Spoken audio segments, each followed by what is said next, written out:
আতিম্মুল Hadza ওয়াল উমরাতা লিল্লাহ, তোমরা আল্লাহর জন্য হজ এবং উমরা আদায় করো।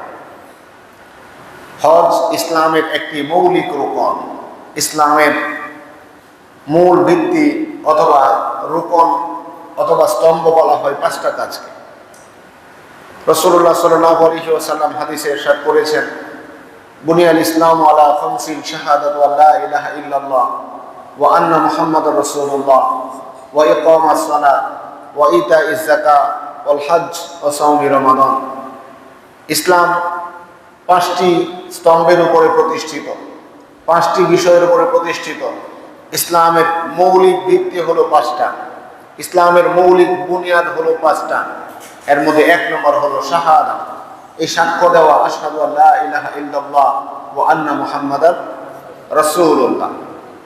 ইসলামের পাঁচটি ভিত্তি, এর মধ্যে এক নম্বর হলো সাক্ষ্য দেওয়া আল্লাহ ছাড়া কোনো ইলাহ নাই, মুহাম্মদ সাল্লাল্লাহু আলাইহি ওয়াসাল্লাম আল্লাহর রাসূল। দুই নম্বর ভিত্তি হলো সালাত আদায় করা, তিন নম্বর হলো যাকাত আদায় করা, চার নম্বর হলো হজ আদায় করা, পাঁচ নম্বর হলো রমাদানের সিয়াম আদায় করা। ইসলামের মৌলিক পাঁচটা ভিত্তির, পাঁচটা স্তম্ভের, পাঁচটি বুনিয়াদের একটি হলো হজ আদায় করা। এটা একটা ফরজ ইবাদত। ইবাদতের তালিকা যদি আপনি করেন, ইসলামের যেই মূল বিষয়গুলোর তালিকা আপনি করেন, তাহলে প্রথম দিকেই আপনাকে হজকে রাখতে হবে। কালেমা, নামাজ, যাকাত, হজ, এইভাবে আপনি সিরিয়াল, এরপরে হলো সিয়াম। হজ ইসলামের একটি মৌলিক ভিত্তি। আমি একটু পরেই বলবো, হজ সম্পর্কে রাসূল বলেছেন, যারা হজকে অস্বীকার করবে, হজ আদায় করবে না, হজকে অবজ্ঞা করবে, সেই লোকটা যদি ইহুদি হয়ে মারা যায় অথবা খ্রিস্টান হয়ে মারা যায়, রাসূল বলেন আমার কোনো দায়িত্ব থাকবে না। এই জন্য হজকে কেউ অস্বীকার করলে, হজকে কেউ অবজ্ঞা করলে তার ইসলামে থাকার সুযোগ নাই। কারণ ইসলামের একটা মৌলিক রুকন হলো হজ আদায় করা। হজ এমন একটা ইবাদত যেটার মধ্যে আপনার শারীরিকভাবেও কাজ আছে, আপনার অর্থনৈতিকও কাজ আছে। আমরা যে সকল ইবাদত করি, সেই ইবাদতগুলো দুই ধরনের, বিআনফুসিহিম ওয়া আমওয়ালিহিম। কিছু ইবাদত আছে যে ইবাদতগুলো শারীরিক, শুধুমাত্র আমরা শারীরিকভাবে ইবাদতগুলো করি। শরীর, আমরা যেমন নামাজ পড়ি, এটা আমাদের শারীরিক ইবাদত, শুধুমাত্র শরীরের কাজ, এখানে অর্থনৈতিক কোনো এখানে কাজ নাই। আমরা যে সিয়াম আদায় করি, এটা শারীরিক ইবাদত। আবার আমরা যে যাকাত আদায় করি, এটা অর্থনৈতিক ইবাদত। ইবাদত দুই ধরনের, বিআনফুসিহিম ওয়া আমওয়ালিহিম, জান এবং মাল। আমাদের জান দিয়ে ইবাদত করি কিছু ইবাদত, নামাজ, তারপরে আপনার রোজা, অন্যান্য ইবাদত, জিকির আজকার, কোরআন তেলাওয়াত, এটা আমাদের জান দিয়ে করি, আমরা শারীরিক ইবাদত, পরিশ্রম হয়। আবার কিছু ইবাদত আছে মালের ইবাদত, মাল দিয়েও কিছু ইবাদত আছে আল্লাহর। তার মধ্যে একটা হলো যাকাত, একটা হলো হজ, দান সদকা করা। এই হজটা এমন একটা ইবাদত যেখানে আল্লাহ তাআলা দুইটার সংমিশ্রণ রেখেছেন। যে ইবাদতটা করতে গেলে আপনার শারীরিকভাবেও এখানে সম্পৃক্ত থাকতে হয়, আবার অর্থনৈতিকভাবেও এখানে একটা অংশগ্রহণ থাকতে হয়। এটা শারীরিক এবং আর্থিক সম্মিলিত ইবাদত। এই হজ এমন একটা ইবাদত যে ইবাদতের মাধ্যমে আল্লাহ তাআলা বিশ্ব মুসলিমকে ঐক্যবদ্ধ করার একটা শিক্ষা এখানে দান করে। মুসলিম জাতি যে এক, ইন্নামাল মুমিনুনা ইখওয়াতুন, ইন্নামাল মুসলিমুনা কাজাসাদিন ওয়াহিদ। রাসূল বলেছেন, সমস্ত পৃথিবীর মুসলমানরা ভাই ভাই, সমস্ত পৃথিবীর মুসলমানরা একটা দেহের মতো। ইনিশতাকা আইনুহু ইশতাকা কুল্লুহু। কোনো মানুষের একটা চোখ যদি আক্রান্ত হয়, তার অন্য গোটা শরীর তার ব্যথা অনুভব করে। ইনিশতাকা রাসুহু ইশতাকা কুল্লুহু। মানুষের যেরকম মাথা আঘাতপ্রাপ্ত হলে সমস্ত শরীর সেটা ব্যথা অনুভব করে, মুসলমান জাতি, গোটা মুসলিম বিশ্ব, মুসলিম জাতি এক ঐক্যবদ্ধ থাকার কথা। এই শিক্ষাটা আল্লাহ তাআলা এই সিয়াম, এই হজের মাধ্যমে আমাদেরকে দান করেছে। এই হজ এমন একটা ইবাদত, হজ এমন একটা ইবাদত যে ইবাদতের মাধ্যমে আল্লাহ তাআলা আমাদের ঈমানকে বৃদ্ধি করতে চান। আমরা যদি হজ করতে যাই, আমাদের এই হজের মাধ্যমে আমাদের ঈমানও বৃদ্ধি হয়। আল্লাহ তাআলা বলেন, ইন্নাস সাফা ওয়াল মারওয়াতা মিন শাআইরিল্লাহ, নিশ্চয়ই সাফা এবং মারওয়া আল্লাহ তাআলার পক্ষ থেকে একটা নিদর্শন। এই হজের মধ্যে আমরা অসংখ্য নিদর্শন দেখতে পাই। এই হজের যত কার্যক্রম আছে প্রত্যেকটা কার্যক্রমের সাথে ইসলামের সম্পর্ক আছে, আল্লাহর বিভিন্ন বিধিবিধানের সম্পর্ক আছে, বিভিন্ন ঘটনার সম্পর্ক আছে, বিভিন্ন নবী রাসূলদের সাথে সম্পর্ক আছে। এই হজ যদি আদায় করে মানুষ, তাহলে এর মাধ্যমে ঈমান বৃদ্ধি পায়। কি বৃদ্ধি পায়? ঈমান। আপনি হজ পালন করতে গেলেন, আপনি হজের মাধ্যমে যতগুলো কার্যক্রমে অংশগ্রহণ করবেন, প্রত্যেকটাতে যাওয়ার পরে আপনার ঈমানের মধ্যে একটা পরিবর্তন আসবে। আপনি যখন যাবেন কাবা তওয়াফ করার জন্য, আপনার কাবা শরীফ তওয়াফ করতে গিয়ে সেই যখন হাজরে আসওয়াদ পাথর দেখবেন, সেই কাবার চত্বরটা দেখবেন, আপনার ইব্রাহিম আলাইহিস সালামের কথা মনে হবে। আপনার মনে হবে এটা ইব্রাহিম আলাইহিস সালাম পরিশ্রম করে করেছেন। আপনি যখন হাজরে আসওয়াদ পাথরের দিকে তাকাবেন, তখন আল্লাহর কথা স্মরণ হবে। যখন মাকামে ইব্রাহিমে দাঁড়াবেন, আপনি চিন্তা করবেন ইব্রাহিম আলাইহিস সালাম এই পাথরে দাঁড়িয়ে এই কাবা নির্মাণ করেছিলেন। আপনি যখন সাফা মারওয়া সাই করতে যাবেন, ওইখানেও আপনার চিন্তা হবে আল্লাহ তাআলার পক্ষ থেকে হযরত ইসমাঈল আলাইহিস সালামের মা হযরত হাজেরা, তিনি এখানে দৌড়াদৌড়ি করেছিলেন পানির জন্য। আপনার আল্লাহর স্মৃতির কথা স্মরণ হবে, আল্লাহর নিদর্শনের কথা স্মরণ হবে। আপনি যখন জমজম কূপের কাছে যাবেন, তখন মনে হবে আল্লাহ চাইলে মাটির নিচ থেকেও অনেক কিছু দিতে পারে। আপনার কিন্তু আল্লাহর কথা স্মরণ হবে। আপনি আরাফার ময়দানে গেলে আল্লাহর কথা স্মরণ হবে, কারণ আপনি চিন্তা করবেন এখানে আল্লাহ তাআলা হাশরের মাঠ কায়েম করবেন। আপনি যখন হজ করতে যাবেন, প্রত্যেকটা কাজের মধ্যে আল্লাহ তাআলার ঈমানের একটা সম্পর্ক সেখানে আছে। এই হজ এমন একটা ইবাদত যার মধ্যে ঈমান বৃদ্ধি পাবে আপনার। এই হজ যখন আপনি করতে যাবেন, তখন ইব্রাহিম আলাইহিস সালামের, ইসমাঈল আলাইহিস সালামের কথা আপনার স্মরণ হবে। এই জন্য আল্লাহ রাব্বুল আলামিন ইব্রাহিম আলাইহিস সালামকে বলেছিলেন, আযজিন ফিন্নাসি, আযজিন ফিন্নাসি, তুমি তোমার এই মানুষ জাতিকে হজের জন্য ঘোষণা দাও। এই হজের সূচনাটা হয়েছিল ইব্রাহিম আলাইহিস সালাম থেকে। হজের সূচনা হয়েছিল কখন থেকে? ইব্রাহিম আলাইহিস সালাম থেকে। এই কাবাঘর আল্লাহ তাআলা নির্মাণ করেছিলেন অনেক আগেই। আমি আগামী জুমা ইনশাআল্লাহ সুযোগ পেলে এই কাবাঘরের ইতিহাস সম্পর্কে বলার চেষ্টা করব। এই কাবাঘর আল্লাহ তাআলা সর্বপ্রথম আদম ফেরেশতাদেরকে দ্বারাই নির্মাণ করেছিলেন। বিভিন্ন সময় সেই কাবাঘর এটা ধ্বংস হয়ে গিয়েছিল, এটার অস্তিত্ব বিলীন হয়ে গিয়েছিল। আল্লাহ তাআলা পুনরায় সংস্কার করার আদেশ দিলেন। সর্বশেষ কাবা নির্মাণ করেছিল ইব্রাহিম আলাইহিস সালাম এবং ইসমাঈল আলাইহিস সালাম। এই কাবাঘর নির্মাণ করার পর থেকে আল্লাহ ঘোষণা দিলেন, তুমি জানায়া দাও বিশ্ববাসীকে, আযজিন ফিন্নাস, তুমি বিশ্ববাসীকে জানায়া দাও তারা যাতে এখন থেকে হজ আদায় করে। এই হজ শুধু আমাদের মুসলমানের, এই আমরা উম্মতে মুহাম্মাদের জন্য না, অন্যান্য যুগের ইহুদি খ্রিস্টান অন্যান্য নবীর উম্মতরাও এই হজ আদায় করত।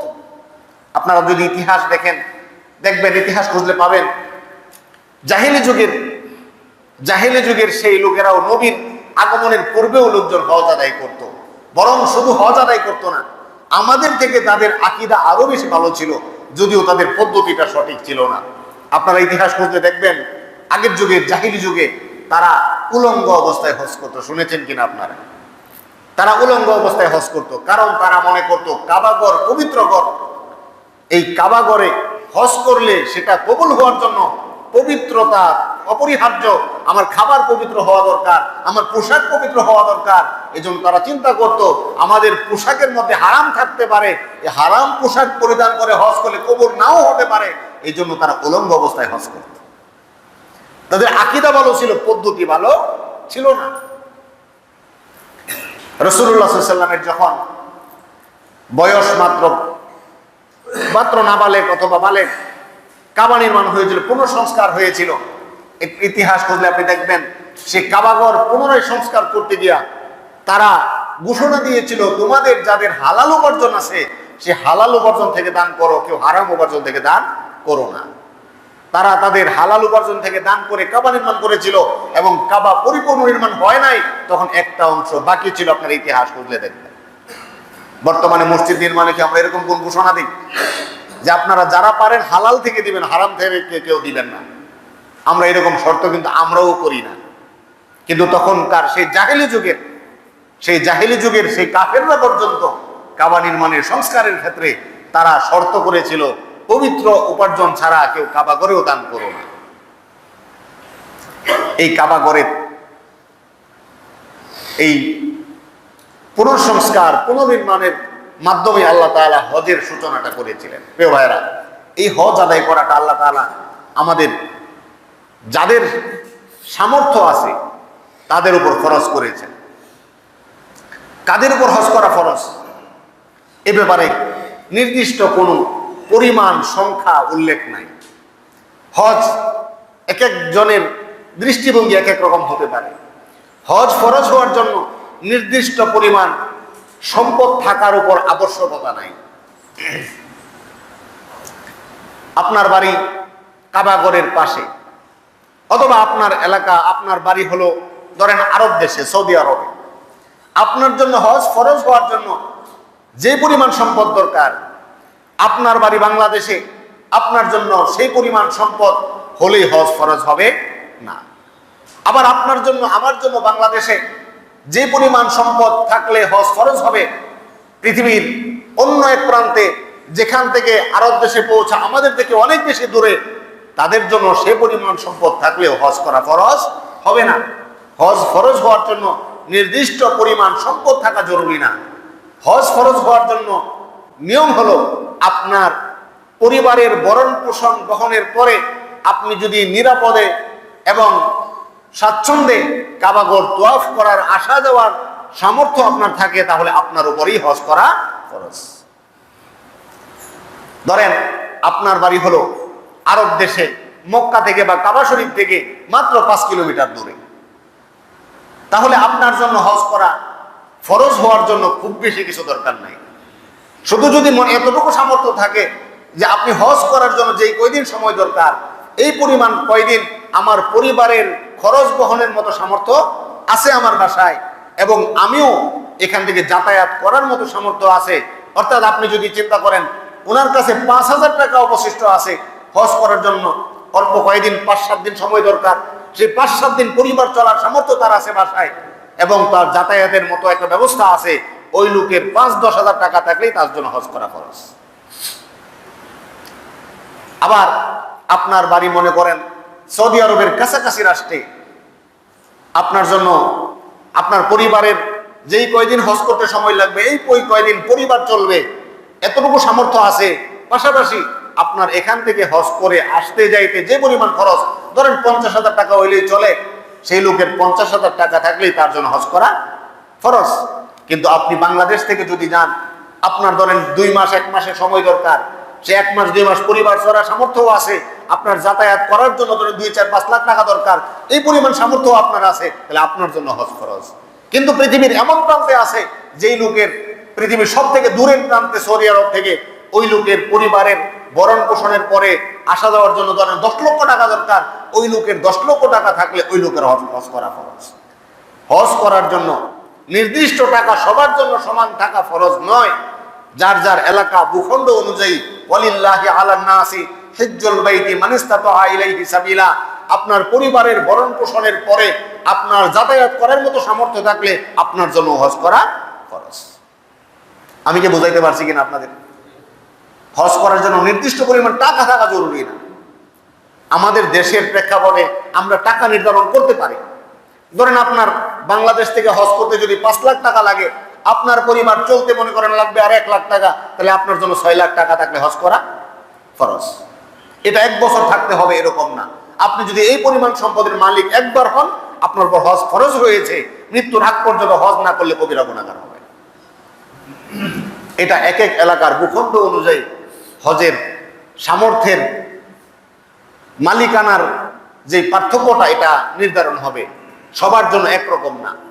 আমাদের যাকাতের জন্য আমরা জানি সারা পৃথিবী সবার জন্য নেশাব আছে, একটা নির্দিষ্ট পরিমাণ আছে, কিন্তু হজের জন্য সারা পৃথিবীর সকল মানুষের নেশাব একরকম না, এক এক এলাকার মানুষের জন্য ভিন্ন হতে পারে। আমি কি বুঝাইতে পারলাম কিনা? এই হজ আমাদের যাদের উপরে ফরজ, আমাদের আদায় করতেই হবে। আপনার যদি এতটুকু সামর্থ্য থাকে যে আমার পরিবার 1 মাস 15 দিন বা 2 মাস সময়ের জন্য হজে গেলে তারাও চলতে পারবে, আমিও হজ করতে পারবো, এতটুকু সামর্থ্য আমার আছে, তাহলে আপনার জন্য হজ ফরজ।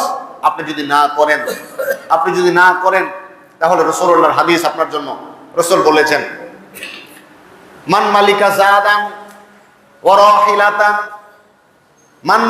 জাদান ওয়া রাহিলাতান তুবাল্লিগুহু ইলা বাইতিল্লাহ। মান মালিকা জাদান, যার বরণ পোষণের ব্যবস্থা আছে, ওয়া রাহিলাতান, এবং যাতায়াতের ব্যবস্থাও আছে, তুবাল্লিগুহু ইলা বাইতিল্লাহ, সে বাইতুল্লাহ পৌঁছতে পারবে। আপনার বরণ পোষণ, খাবার দাবার এবং যাতায়াতের ব্যবস্থা আপনার আছে, কাবা শরীফ যাওয়ার আসার মতো সুব্যবস্থা আপনার আছে। ওয়ালাম ইয়াহুজ্জ, কিন্তু হজ করে নাই। তাহলে সেই লোকটা আইয়ামুতা ইয়াহুদিয়ান ফালা আলাইহি আইয়ামুতা ইয়াহুদিয়ান আও নাসরানিয়ান, সেই লোকটা ইহুদি হয়ে মারা গেল না খ্রিস্টান হয়ে মারা গেল, এটাতে আমার কোনো ভ্রুক্ষেপ নাই। সেই লোকের মৃত্যু হবে জাহেলি মৃত্যু। সেই লোকে আল্লাহর বিধানকে অবজ্ঞা করেছে, অপছন্দ করেছে, এই জন্য সে ইহুদি হয়েও মারা যেতে পারে, খ্রিস্টান হয়েও মারা যেতে পারে, মুসলমান হয়েও মারা যেতে পারে, তার ব্যাপারে আমার কোনো দায়িত্ব নাই। এই জন্য মুহতারাম হাজিরিন, যাদের সামর্থ্য আছে তাদের জন্য হজ করা ফরজ। আপনার জীবনে একবার হজ করা ফরজ। হজ প্রত্যেক বছর ফরজ না, জীবনে কয়বার? আপনার জীবনে মনে করেন কোটি কোটি টাকার মালিক আপনি হয়েছেন, আপনার জীবনে হজ ফরজ একবার। আপনি বেশি করেন, কিন্তু কমপক্ষে একবার করা ফরজ। যদি না করেন তাহলে গুনাহগার হবেন। আমরা হজ করি না কেন? অনেকে হজ করে না। আমাদের দেশের যারা চিন্তা করে, এত কষ্ট করে কামাই রোজগার করলাম, এত টাকা পয়সা জমাইলাম, এখন হজ করতে গেলে একবারে আমার 5-7 লাখ টাকা নষ্ট হয়ে গেল। আমাদের অনেকের এরকম ধারণা আছে মনে হয়, নাকি? আছে। অথচ রসুল বলেছেন যে ব্যক্তি হজ করে আল্লাহ তাআলা তার অভাব দূর করে দেন, গুনাহ মাফ করে দেন। সুবহানাল্লাহ। قال النبي صلى الله عليه وسلم তাবিউ বাইনাল হজ্জি ওয়াল উমরা, তোমরা হজ এবং উমরা বেশি করে আদায় করো। তাবিউ বাইনাল হজ্জি ওয়াল উমরা ফাইন্নাহুমা ইয়ানফিআনিল ফাকর ওয়াজ যুনুব, কেননা এই হজ এবং উমরা তোমার দারিদ্রতা দূর করবে, গুনাহ মাফ করে দেবে, তোমার দারিদ্রতাও দূর করে দেবে। তুমি চিন্তা করতেছো টাকা আমি হজে গেলে টাকা খরচ হবে, গরিব হয়ে যেতে পারি, কিন্তু আল্লাহ রাসূল বলতেছেন না, তুমি হজ করতে গিয়ে টাকা খরচ করলে আল্লাহ তাআলা তোমার দারিদ্রতাকে দূর করে তোমাকে আরো সামর্থ্যবান বানিয়ে দিবেন। কি বলেন? আপনি চিন্তা করতেছেন হজ করলে টাকা খরচ হবে, আপনি অর্থনৈতিকভাবে অসচ্ছল হয়ে যাবেন। আমার দিকে খেয়াল করেন। আপনি চিন্তা করতেছেন হজ করলে আপনার সামর্থ্য কমে যাবে, সচ্ছলতা কমে যাবে। বসেন, লাগবে না। আপনি চিন্তা করতেছেন হজ করলে আপনার সামর্থ্য, সচ্ছলতা কমে যাবে, টাকা নষ্ট হবে। আর আল্লাহ বলতেছেন, রাসূল বলতেছেন, আপনি হজ করলে আপনার অর্থনৈতিক সচ্ছলতা বাড়িয়ে দিবেন কে? এখন চিন্তা বলেন তো, আপনি চিন্তা করছেন হজ করব না, টাকা আমার সঞ্চয় হবে। আল্লাহ যদি আপনার টাকা নষ্ট করতে চান, পারবেন কিনা? আর আল্লাহ যদি চান আপনার হজের মাধ্যমে 5 লাখ টাকা খরচ হলো, আল্লাহ আপনার ব্যবসায়, চাকরিতে এমন ভাবে আল্লাহ আপনাকে সহযোগিতা করবেন, আল্লাহ আপনাকে 10 লক্ষ টাকাও দান করে দিতে পারেন কি পারেন না? তাহলে আমাদের বিশ্বাসটা হওয়া দরকার, আল্লাহ যেহেতু বলেছেন, রাসূল যেহেতু বলেছেন তুমি হজ করলে টাকা নষ্ট হবে না, বরং তুমি হজ করলে আল্লাহ তোমার অর্থনৈতিক সচ্ছলতা আরো বাড়িয়ে দিতে পারে। এই জন্য আমরা হজের ক্ষেত্রে কেউ কার্পণ্য করব না। কেউ যদি আল্লাহর বিধানকে উপেক্ষা করে, যেহেতু আল্লাহ বলেছেন আতিমুল হজ পালন করো, আল্লাহর আদেশ। আল্লাহ তাআলা ইব্রাহিম আলাইহিস সালামকে দিয়ে আদেশ করেছেন আযজিন ফিন্নাস, তুমি বিশ্ববাসীকে জানায়া দাও তারা যাতে হজ আদায় করে। রাসূলকে দিয়ে রাসূল বলেছেন, হে রাসূল আপনিও বলে দেন, ইয়া আইয়ুহান নাস ক্বাদ ফারাদাল্লাহু আলাইকুমুল হজ ফাহাজ্জু, তোমাদের উপর হজ ফরজ হয়েছে, হজ আদায় করো। এতগুলো নির্দেশনার পরে আপনি যদি আপনার সম্পদকে বেশি প্রাধান্য দেন, তাহলে আল্লাহর বিধানকে আপনি অবজ্ঞা করলেন, আল্লাহর বিধানকে আপনি অপছন্দ করলেন, আল্লাহর বিধানকে আপনি সাপোর্ট করলেন না, পছন্দ করলেন না। এরকম যদি আপনি করেন, আমরা করি, তাহলে রাসূলুল্লাহর যে হাদিস, যে সে যদি ইহুদি হয়েও মারা যায়, খ্রিস্টান হয়েও মারা যায়, রাসূলুল্লাহর কোনো দায়িত্ব থাকবে? এখন আপনি যদি চিন্তা করেন আমার রাসূলুল্লাহর দরকার নাই, আমার হাসরের ময়দানে রাসূল লাগবে না, আমার হাসরের মধ্যে আমি কোন নবীর উম্মত হিসেবে আমার পরিচয় দরকার নাই, আমি কোন নবীর উম্মত না, আমি মাঝামাঝি। আমি হলো ধর্মনিরপেক্ষতাবাদী বিশ্বাসী, আমি নির্দিষ্ট কোনো নবীর উম্মত হতে চাই না, আমি ব্যক্তিগতভাবে নিজেই জান্নাতে চলে যাব। যদি এরকম কারো চিন্তা থাকে তাহলে তো আর আমাদের এই দরকার নাই, কথা বলা দরকার নেই। এই জন্য মোহতারাম হাজিরিন, যাদের সামর্থ্য আছে আমি হজ আদায় করবো, এই হজ আদায় করলে আরো অনেকগুলো সওয়াব আছে। এই হজ যদি আমরা আদায় করি, রাসূলুল্লাহ বলেছেন এই হজ যারা আদায় করে তারা হলো আল্লাহর মেহমান। কার মেহমান? قال النبي صلى الله عليه وسلم الحاج والعمار وفد الله। আল হাজ হজ আদায়কারী, ওয়াল উমরা এবং উমরা আদায়কারী ওয়াফদুল্লাহ, আল্লাহর মেহমান। কার মেহমান? হজ এবং উমরা আদায়কারী আল্লাহর মেহমান। আল্লাহর ডাকে সাড়া দিয়া সেখানে তারা গেল, এজন্য আল্লাহর সামনে তারা লাব্বাইক ডাক বলে, তারা উপস্থিতির হাজিরা দেয়, তারা বলে লাব্বাইক আল্লাহুম্মা লাব্বাইক, হে রব্বুল আলামিন আপনি যেহেতু আমাদেরকে ডেকেছেন আমরা আপনার ডাকে সাড়া দিলাম, আমরা হাজির হয়েছি, লাব্বাইক। আল্লাহ ডাকে সাড়া দিয়ে তারা লাব্বাইক হাজির হয়ে যায়, এই জন্য তারা আল্লাহর মেহমান হয়ে যায়। আল্লাহর মেহমান যেহেতু হয়েছে তারা, রাসূলুল্লাহ বলেন সে আল্লাহর মেহমানরা যদি আল্লাহর কাছে দোয়া করে কবুল করবেন, ইন দাআউহু আজাবাহুম ওয়া ইন ইস্তাগফারুহু গুফিরা লাহুম, তারা যদি আল্লাহর কাছে দোয়া করে সেই দোয়া কবুল হয়ে যাবে, এবং তারা যদি আল্লাহর কাছে ক্ষমা চায় ক্ষমাও করে দেওয়া হবে। তারা যদি দোয়া করে দোয়া কবুল হবে, তারা যদি ক্ষমা চায় ক্ষমাও করে দেওয়া হবে। আপনি যদি ইতিহাস দেখেন, ঘটনা শুনেন, অসংখ্য ঘটনা আছে এরকম যারা কাবা শরীফের পাশে গিয়া হজ অথবা হজ ছাড়া আল্লাহর কাছে দোয়া করেছে। এমন সব অকল্পনীয় অচিন্তনীয় দোয়া আল্লাহ তাআলা কবুল করেছেন যেটা পৃথিবীর কোনো মানুষের চিন্তায়ও আসে না। আমি একটা ঘটনা শুনেছি, একজন ব্যক্তির ক্যান্সারের এমন চরম অবস্থা, সর্বশেষ স্টেজে পৌঁছে গেছে। আপনারা হয়তো জানবেন, ক্যান্সারের যখন সর্বশেষ স্টেজে পৌঁছে যায় ডাক্তারদের আর কিছুই করার থাকে না। ডাক্তাররা বলল যে আপনার চিকিৎসার আমাদের সর্বশেষ পর্যন্ত কাজ শেষ, এখন আমাদের আর কিছু করার নাই, ওনার শরীর পচন ধরে গেছে। তখন সেই লোকটা চিন্তা করলো যেহেতু আমার মৃত্যু হয়ে যাবে, সুতরাং আমি আমার এই মৃত্যুটা আমি কাবার পাশে থেকে, কাবার কাছাকাছি থেকে আমি আমার মৃত্যুটা যাতে হয় আমি এটা চাই। তিনি তার এই শারীরিক অবস্থা নিয়ে তিনি চলে গেলেন কাবায়, তিনি সেখানে অবস্থান করতে লাগলেন, তিনি আল্লাহ তাআলার কাছে দোয়া করতে থাকলেন। তিনি সেখানে অবস্থান করতে করতে হঠাৎ করে তার মধ্যে একটা পরিবর্তন অনুভূত হলো। তার মনে হলো আমার যেন ভালো লাগছে, আমার কেমন পরিবর্তন লাগছে, আমার অসুস্থতা লাগছে না। হঠাৎ করে সে তার এই পরিবর্তন উপলব্ধি হওয়ার পর সে ডাক্তারের কাছে গেল, তার পরীক্ষা করলো, ডাক্তার বলল আপনার ক্যান্সার পরিপূর্ণ ভালো হয়ে গেছে। সুবহানাল্লাহ। এরকম শুধু একটা দুইটা না, অসংখ্য ঘটনা। একজন লোক 17 বছর যাবত তার সন্তান ছিল না। আমি একটা ঘটনা শুনেছি, 17 বছর যাবত তার সন্তান ছিল না। সে নিয়ত করলো যেহেতু কাবা শরীফের পাশে, যে আমি আজকে বললাম রাসূল বলেছেন কেউ যদি হজে গিয়ে দোয়া করে দোয়া কবুল হয়, এরকম সে শুনলো, সে হজের নিয়ত করলো, সে কাবার পাশে গিয়ে আল্লাহর কাছে অনুনয় বিনয় করে দোয়া করলো। কিছুদিনের মধ্যেই তার একজন সন্তান আল্লাহ তাআলা দান করলেন। সুবহানাল্লাহ। এই জন্য কাবার পাশে আপনি হজ করতে গিয়ে যদি দোয়া করেন সেই দোয়া কবুল করবেন আল্লাহ তাআলা, এটা রাসূল ঘোষণা দিয়েছে। আপনি যদি ক্ষমা চান আল্লাহ তাআলা আপনাকে এমন ভাবে ক্ষমা করে দিবেন। অন্য হাদিসে রাসূল ইরশাদ করেছেন আল্লাহ তাআলা একজন নাবালেগ শিশু বাচ্চাকে জন্ম দান করা অবস্থায় যেরকম নিষ্পাপ অবস্থায় পৃথিবীতে প্রেরণ করেন, হজ যদি কবুল হয়ে যায় আল্লাহ তাআলা এরকম নিষ্পাপ অবস্থায় তার গুনাহগুলোকে ক্ষমা করে দিবেন। ক্বালা নবী সাল্লাল্লাহু আলাইহি ওয়াসাল্লাম মান হাজ্জা লিল্লাহ ফালাম ইয়ারফুস ওয়ালাম ইয়াফসুক রাজাহা কায়াউমিন ওয়ালাদতুহু উম্মুহু।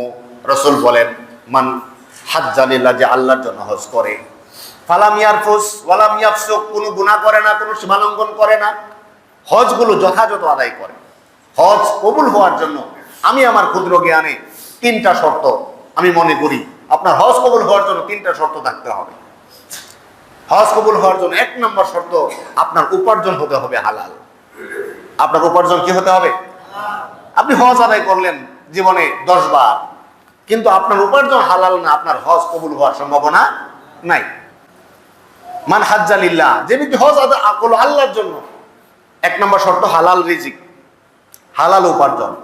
2 নম্বর শর্ত হলো সঠিক নিয়ত, সহি নিয়ত। আপনার নিয়ত যদি এরকম হয় যে আমি যেহেতু সামনে নির্বাচনে দাঁড়াবো, কেউ মনে করেন না আবার কিছু, যেহেতু নির্বাচনে দাঁড়াবো আমার তো একটা টাইটেল দরকার যাতে আমার নামের শুরুতে লেখা যায় আল হাজ। আপনার উদ্দেশ্যটা হলো মানুষ আপনাকে হাজি বলবে, মানুষ আপনাকে আলহাজ বলবে এই নামের জন্য, মানুষ বলবে সে হজ করেছে এই নামের জন্য। যদি আপনি হজ করেন, আপনি যে উদ্দেশ্য করেছেন সেটা আপনার অর্জন হবে। আপনার ভিজিটিং কার্ডের মধ্যে, আপনার বিভিন্ন পোস্টারের মধ্যে আলহাজ লিখতে পারবেন, কিন্তু সওয়াব আর থাকবে? আপনি যেটা চেয়েছেন সেটা তো হয়েছে। আপনি তো হজ করেছেন কার্ডের মধ্যে আলহাজ লেখার জন্য, তো আপনার লেখা তো হচ্ছে, আপনি তো সওয়াব চান নাই, সওয়াব কিভাবে পাবেন? 2 নাম্বার হলো নিয়ত থাকতে হবে সঠিক সহি। 3 নাম্বার হলো আপনার হজটা আদায় করতে হবে বিশুদ্ধভাবে। হজ আদায় করার তো নিয়ম আছে, আমরা জানি। যারা হজ করে তাদের তো নিয়ম অনুযায়ী করে। এটা হলো 3 নম্বর শর্ত, সঠিক নিয়মে হজ আদায় করতে হবে। হজের মধ্যে ত্রুটি হলে তো আবার হবে না। আপনি মনে করেন নামাজ পড়লেন কিন্তু নামাজে সেজদা করলেন না, অথবা সেজদা করলেন একটা, রুকু করলেন না, আপনি নামাজের মধ্যে সূরা পড়লেন না, চুপ করে দাঁড়ায় থাকলেন, নামাজ আপনি পড়তে পারবেন? কবুল হওয়া সম্ভব না। আপনি নামাজ পড়েছেন কিন্তু ওযু করেন নাই, হবে? শুধু নামাজ পড়লেই হবে?